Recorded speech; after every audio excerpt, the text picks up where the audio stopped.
Hello, I'm Margot Politis. Welcome to Study English IELTS preparation.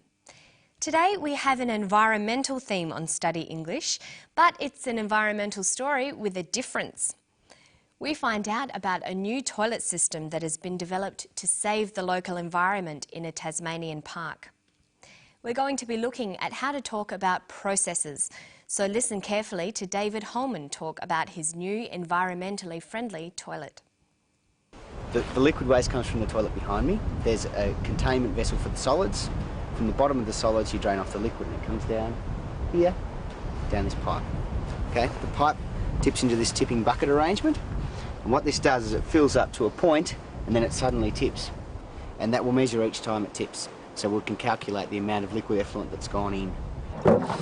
As that fills up, you can see the cowling material here will come in contact with the effluent. The air is drawn in through these holes and will actually direct the air in onto the surface of the water, through the wick and out through the top. Okay, so David was talking about how his toilet, the Enviro Loo, works. He was describing a process. Today we're going to look at the type of language you'll need to describe processes. We'll listen to David again. This time, listen out for the types of verbs he uses. The liquid waste comes from the toilet behind me. There's a containment vessel for the solids. From the bottom of the solids you drain off the liquid and it comes down here, down this pipe. Okay, the pipe tips into this tipping bucket arrangement, and what this does is it fills up to a point and then it suddenly tips, and that will measure each time it tips, so we can calculate the amount of liquid effluent that's gone in. David uses a variety of verbs and tenses, but mostly he uses the simple present tense. The simple present is often used to describe processes and procedures. Let's look at some examples. The liquid waste comes from the toilet behind me. Okay, the pipe tips into this tipping bucket arrangement, and what this does is it fills up to a point and then it suddenly tips. There's also another, more formal way of describing processes. That's using the passive voice. In formal academic writing, it's common to use the passive voice for actions in a process or procedure. When you use the passive voice, your writing becomes impersonal and distant. This is more formal and is often more suitable in an academic setting. Listen for a passive verb here. As that fills up, you can see the cowling material here will come in contact with the effluent. The air is drawn in through these holes. He says, is drawn in. The air is drawn in. Notice there is no subject, no person or thing doing the action, it is just done. This is called the passive voice. This highlights the process or action rather than the person or thing doing the action.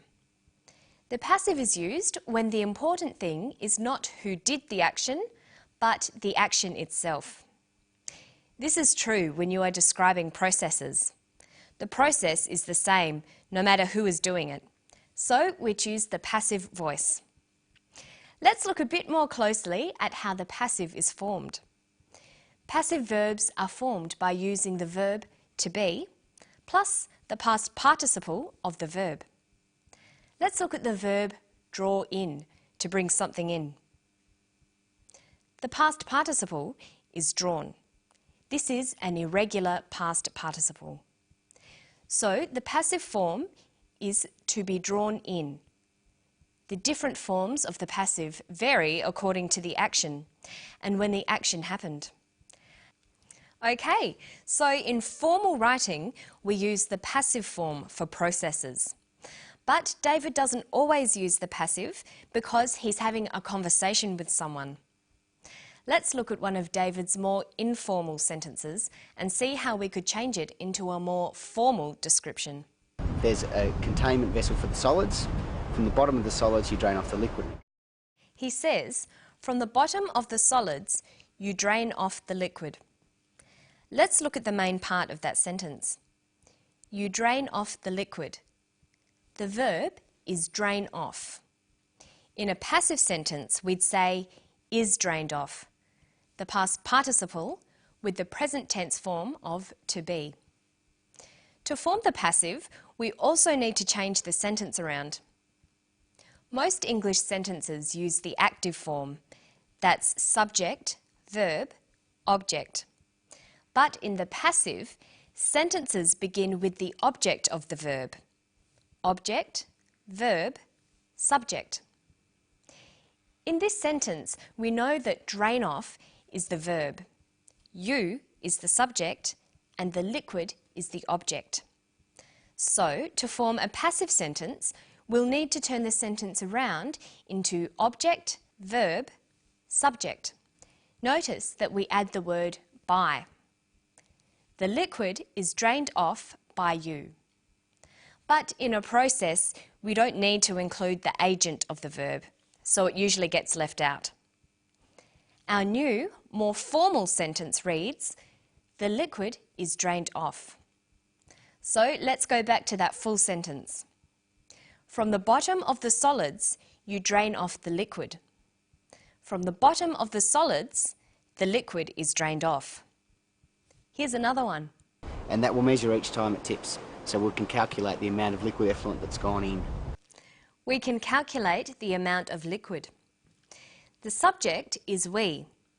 This will be dropped in our passive sentence. The object is the amount of liquid. The verb is can calculate. Calculate has the past participle calculated. When there are auxiliary verbs like can, we use the infinitive form of the verb to be. So the full verb phrase can calculate becomes can be calculated. Remember that a passive sentence starts with the object, then the verb. So we can calculate the amount of liquid becomes the amount of liquid can be calculated. Okay, let's finish today by testing you on the passive. Listen to the steps in a simple process. This is how you make a cup of coffee. It's in a conversational style. You fill the kettle with water. You turn on the kettle. You boil the kettle. You pour the hot water into a mug. You add some sugar. Then you can drink it. Okay, let's start at the beginning. You fill the kettle with water. What's the verb? Fill. The subject? You. The object? The kettle. The passive verb is filled. The new sentence is, the kettle is filled with water. See if you can do the next one. You turn on the kettle. The verb is turn on. The subject is you. The object is the kettle. The kettle is turned on. You boil the water. The water is boiled. You pour the hot water into a mug. The hot water is poured into a mug. You add some sugar. Some sugar is added. Then you can drink it. Then it can be drunk. But we'd usually say, then it's ready to be drunk. So let's go through that again. The kettle is filled with water. The kettle is turned on. The water is boiled. The hot water is poured into a mug. Some sugar is added. Then it's ready to be drunk. And I think I'll go and make a cup of coffee right now.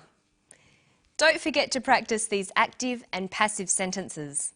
And I'll see you next time for Study English. Bye.